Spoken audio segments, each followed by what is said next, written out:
Doraemon has been on Japanese television, without a break, for 46 years straight, since 1979, every week. Same characters, same voice actors until 2005 when they were all replaced at once, in a decision that could have destroyed the show. It survived. Today, Doraemon airs in over 50 countries. In Vietnam, the 2025 film became the highest-grossing movie in the country's history. In China, in Taiwan, in India, in the Middle East, this small blue robot cat is a cultural giant. But here is what almost no one outside Japan knows. The Doraemon you see today is not the first Doraemon anime. There was another one, made in 1973, broadcast for exactly 6 months, and then completely erased from history. Nobody outside a small circle of Japanese archivists has seen it in over 50 years.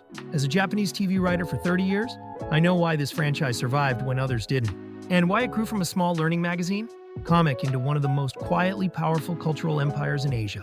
5 stories almost no one knows. Doraemon began as a manga created by Fujiko F. Fujio, the pen name of Hiroshi Fujimoto, serialized across Shogakukan's grade school learning magazines from 1969 to 1997. The concept is simple: a small blue robot cat sent from the 22nd century by a boy's future descendants arrives to help a lazy elementary school student named Nobita. Total manga sales over 300 million copies. Adaptations, television, anime, films, video games, licensed merchandise, and diplomatic appointments. Yes, diplomatic appointments. In 2008, the Japanese Ministry of Foreign Affairs appointed Doraemon as an official anime ambassador. Now, the 5 things. 1. The Doraemon you know is not the first Doraemon anime. There was a completely different one, and it was erased from history. In 1973, 6 years before the current beloved Doraemon anime began, a Japanese production company called Nippon Television Duga created the very first Doraemon television series. It aired on Nippon TV from April to September 1973, only 6 months, and then it disappeared. The company that made it went bankrupt. The show was canceled. And in a story that most Japanese viewers today have never heard of, the 1973 Doraemon anime became one of the most infamous phantom shows in Japanese television history. In the late 1970s, a local Japanese television station in Toyama Prefecture attempted to rerun the original 1973 series. When the manga's creator, Hiroshi Fujimoto, discovered this, he was reportedly furious. He said the original anime did not match his vision of the character. Legal warnings were sent. The rerun was forcibly stopped mid-broadcast. Since then, the 1973 Doraemon anime has been essentially locked away.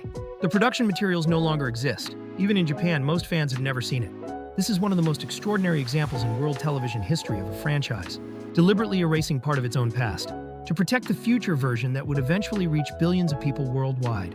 2. The Doraemon movies are made in real time, alongside the manga using a workflow no other franchise uses. Every year since 1980, a new Doraemon film has been released in Japanese theaters. Same time slot, same March release window, same production model. The workflow, invented by creator Fujiko F. Fujio himself, was extraordinary. Fujimoto would begin writing the film's original manga in June or July of the year before release. As he drew each chapter, he would fax it to the film's director, Tsutomu Shibayama, at Shin-Ei Animation.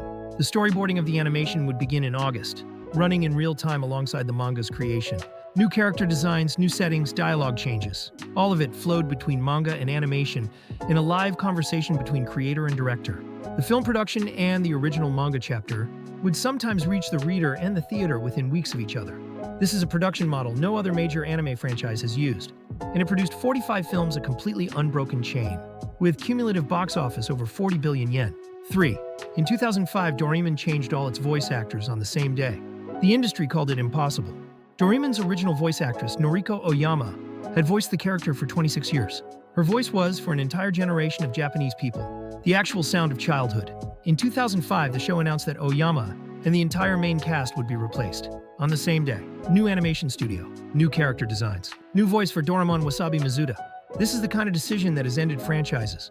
Fans revolt, ratings collapse. The show gets canceled. For Doraemon, it worked. The new cast has now been voicing the show for 20 years. Wasabi Mizuta is now, for younger Japanese viewers, the definitive Doraemon voice, just as Noriko Oyama was before her. This is one of the smoothest generational handovers ever, executed in the history of television anime. The teams behind it studied the risks carefully, communicated the change clearly to fans, and trusted the underlying strength of the characters and stories. It was a masterclass in how to keep a beloved franchise alive across generations. 4. Doraemon is now quietly one of the most powerful cultural forces in Southeast Asia. Most Western viewers do not know this. In Vietnam, the 2025 Doraemon film became the highest-grossing movie in the country's history, higher than any Hollywood film, higher than any Vietnamese production. In China, the Doraemon films consistently earn over $100 million at the box office. In India, Doraemon has been one of the most watched children's shows for over a decade. In Thailand, Malaysia, Indonesia, the same story. While Western media pays close attention to Attack on Titan, Chainsaw Man, and Demon Slayer, as the Japanese anime that broke through, Doraemon has quietly built something arguably more powerful. Because Doraemon is not watched by anime fans, it is watched by children. And when a country's children grow up, watching a Japanese character every week for their entire childhood, a lifelong emotional bond forms. Doraemon is not just an anime. In Southeast Asia, it is an entire generation's relationship with Japan. 5. Doraemon is the most gentle cultural export Japan has ever built. Compare Doraemon to almost any other major franchise. Marvel is about heroic power. Star Wars is about grand cosmic conflict. Even Pokemon is about competition and adventure. Doraemon is different. It is about a lazy child and a small robot cat and daily life in a small Japanese neighborhood. There are no world-ending battles. There is no destiny. There are only tools, the pocket gadgets, Taketombori, Dokodemo door, Anki bread that help a slightly troubled child face slightly ordinary problems. This gentleness is why Doraemon has succeeded in so many countries. It does not demand cultural translation. It does not require understanding Japan. It simply presents a warm, imaginative, humane vision of childhood, and audiences everywhere respond to it. In an era when global media increasingly relies on spectacle, Doraemon has proven for 55 years that quiet human warmth still wins. So why should you understand Doraemon? Because everything about it, the erased first anime, the year by year, manga film workflow, the impossible voice cast handover, the quiet cultural dominance of Asia, and the philosophy of gentle imagination is proof of one thing. The strongest cultural exports do not shout. They arrive quietly week after week for decades, until a whole part of the world's memory belongs to them. After 30 years inside Japanese television, this is what I see when I look at Doraemon. Now you do too. If there is another Japanese property you'd like me to break down next, comment below. See you next time. This was Keizo TV. Please subscribe.